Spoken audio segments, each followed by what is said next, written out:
जिन देशों में पहले इस्लाम की सत्ता नहीं थी, आप गौर करें इस बात पर, आप इस पर ध्यान दें, जिन देशों में पहले इस्लाम की सत्ता नहीं थी वहां इस्लाम को फैलाने के लिए दो तरीके अपनाए गए।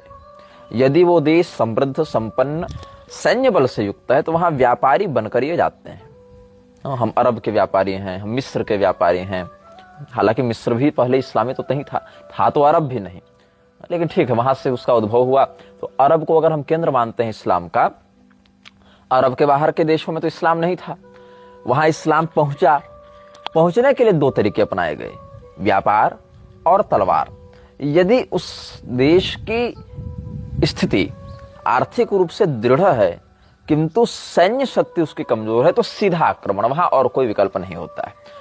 आक्रमण किया गया और कुरान में बताए गए नृशंसतम तरीकों का प्रयोग करके हत्या, बलात्कार, तस्करी को अंजाम देकर उसको लागू करके वहां की सत्ता को अपने हाथ में लेकर वहां के लोगों को दो विकल्प दिए गए, तीन विकल्प दिए गए। पहला विकल्प जो अपेक्षाकृत अधिक सरल लग सकता है लोगों को कि तुम इस्लाम अपना लो। दूसरा विकल्प, यदि तुम जीवित रहना चाहते हो और इस्लाम भी नहीं अपनाना चाहते हो तो ठीक है, किंतु अपनी आय का इतना अधिक बड़ा हिस्सा हमको जीवन कर के रूप में देते रहो, जिसको उन्होंने लगाया जजिया, कि जब तक ये तुम देते रहोगे तब तक हम तुमको मारेंगे नहीं, जीवित छोड़ देंगे। ये पहला विकल्प क्या है कि तुम इस्लाम अपना लो। यदि तुम इस्लाम अपना लेते हो तो तुमको जीवित भी छोड़ दिया जाएगा और तुमको मुख्य धारा के समाज में रहने भी दिया जाएगा। मतलब तुम्हारे साथ, तुम्हारे परिवार के साथ कोई ज्यादती नहीं होगी अगर उस परिवार का हर व्यक्ति इस्लाम अपना लेता है, अल्लाह को अपना सर्वोच्च आराध्य, एकमात्र आराध्य मान लेता है, पैगंबर को उसका रसूल मान लेता है, तो जो भी उसकी अपनी क्राइटेरिया है, अपना एक नियम मानकर वो चलते हैं। तो यदि वह व्यक्ति अपने परिवार के साथ इस्लाम पर ईमान ले आता है तो उसको छोड़ दिया जाएगा, ये पहली बात। दूसरी बात यह है कि यदि तुम इस्लाम नहीं अपनाना चाहते हो लेकिन फिर भी जीवित रहना चाहते हो, यहां ध्यान रखें, जीवित, सुरक्षित नहीं। मतलब अगर आप इस्लाम नहीं अपनाते हैं और जीवित रहना चाहते हैं तो उसके लिए आपको अपनी आय का एक बड़ा हिस्सा देना पड़ेगा, जिसको कहते हैं जजिया। और जजिया देने के बाद भी आप मुख्य धारा के समाज में नहीं रह सकते, आपको द्वितीय स्तर का या और भी नीचे गुलाम के ही समान एक नागरिक माना जाएगा, जिसमें आप जीवित तो रहेंगे लेकिन आपके अंदर किसी प्रकार का स्वाभिमान नहीं रहने दिया जाएगा। आपकी बहू, बेटी, बहन की इज्जत की कोई, उनके सम्मान की कोई गारंटी नहीं होगी। वो मतलब आप उसकी दया पर हैं, जिस दिन उसको लगेगा तो उस दिन मार भी देगा। मतलब ये केवल कुछ दिन अपनी मृत्यु को टालने का एक बहाना है। और तीसरा विकल्प यह है कि आप मार दिए जाएं या पलायन कर जाएं, और पलायन अगर कर रहे हैं तो अपने घर की स्त्रियों को छोड़ जाएं इनके बलात्कार उपभोग के लिए, क्योंकि इस्लाम के पास अपना कोई ठोस इकोनॉमिक मॉडल नहीं है। आप कहेंगे इकोनॉमिक मॉडल नहीं है तो दुबई और यूएई या कतर, ये सब देश इतने समृद्ध क्यों हैं? देखो, बात है कि तेल बेचकर आप जो समृद्ध हो रहे हैं उसमें आपकी लागत बहुत कम है, आर्थिक लाभ बहुत अधिक है, और उसमें भी एक बहुत बड़ा हिस्सा अमेरिकन और जूइश इन्वेस्टर्स का है। और वो अमेरिकन जूइश इन्वेस्टर्स आपको एक मार्केट प्रदान करते हैं उस तेल को निकालकर बेचने के लिए, और ये तभी तक चलेगा जब तक आपके पास तेल है। तेल समाप्त होने के बाद आप क्या करेंगे? इसकी समस्या को सुलझाने के लिए अब रियल एस्टेट में वो निवेश कर रहे हैं। अरब देश, खाड़ी देश निवेश कर रहे हैं। लेकिन ये कब प्रारंभ हुआ? इसको प्रारंभ हुए 100 साल भी ठीक से नहीं हुए हैं। उससे पहले इस्लाम के पास कहीं कहीं सूखे मेवों की खेती और चमड़े के, ऊंट के चमड़े इत्यादि के, गधों के चमड़े इत्यादि के व्यापार के अलावा कोई ठोस इकोनॉमिक मॉडल नहीं था अपने निर्यात के माध्यम से। हाँ, वो ये अवश्य करते थे, बाहर से आयात करके कुछ उसमें कस्टम ड्यूटी जोड़कर, कुछ प्रॉफिट मार्जिन जोड़कर फिर बाहर बेचते थे, ये हो सकता है। लेकिन स्वयं का उत्पाद अगर देखें तो किसी किसी प्रांत में सूखे मेवे के, और वो भी विशुद्ध इस्लामी क्षेत्र नहीं, अपितु जहां उन्होंने कब्जा किया कालांतर में उन क्षेत्रों के माध्यम से। तो इस्लाम का कोई अपना इकोनॉमिक मॉडल परंपरा के दृष्टिकोण से प्राप्त नहीं होता जैसा होना चाहिए था। और यही कारण है कि इस्लाम कमाने की अपेक्षा छीनने में अधिक रुचि रखता है।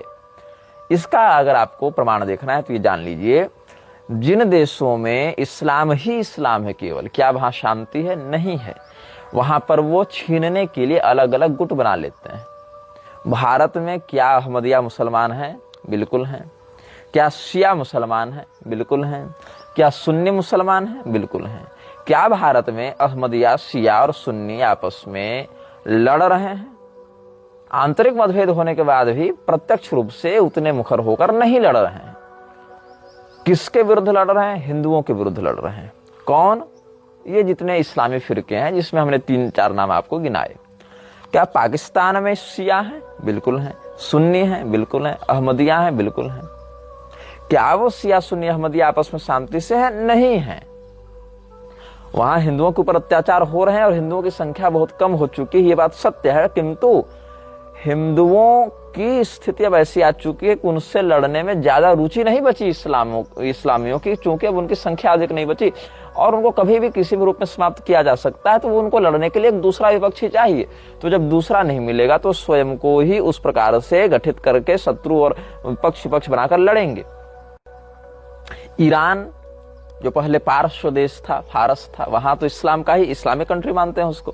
वो शिया है, पाकिस्तान सुन्नी है। क्या दोनों की बन रही है? नहीं बन रही। अब सुन्नी की बात ले लो, अफगानिस्तान भी सुन्नी है। ISIS जो सीरिया वाला है वो भी सुन्नी है, पाकिस्तान भी सुन्नी है। लेकिन ISIS का अफगानिस्तान से नहीं बनता, अफगानिस्तान का पाकिस्तान से नहीं बनता। तो यदि हिंदू बना मुसलमान हो तो भी संघर्ष होगा, क्योंकि एक पक्ष इस्लाम है। यदि इस्लाम ही बचे तो इस शिया, सुन्नी, अहमदिया बोलकर, अहमदियाओं पर भी लगभग वैसा ही अत्याचार होने लगा है जैसा हिंदुओं पर होता रहा है पाकिस्तान में। तो इस्लाम भी अगर बचे तो शिया, सुन्नी, अहमदिया बोलकर भी युद्ध होगा, क्योंकि एक पक्ष इस्लाम है। और अगर कहें केवल सुन्नी ही बचे तब भी युद्ध ही होगा, वहां पर भी शांति नहीं हो सकती है। क्यों? क्योंकि इसकी जो मूल अवधारणा है, इसका जो प्रादुर्भाव है, इसका जो विस्तार है, उसमें तलवार ही प्रधान है, न कि अर्थ प्रधान है। शस्त्र की प्रधानता होने से हिंसक प्रवृत्ति के माध्यम से अपने विस्तार, आप देख रहे हैं कि आपने 1 करोड़ लगाकर एक घर बनाया।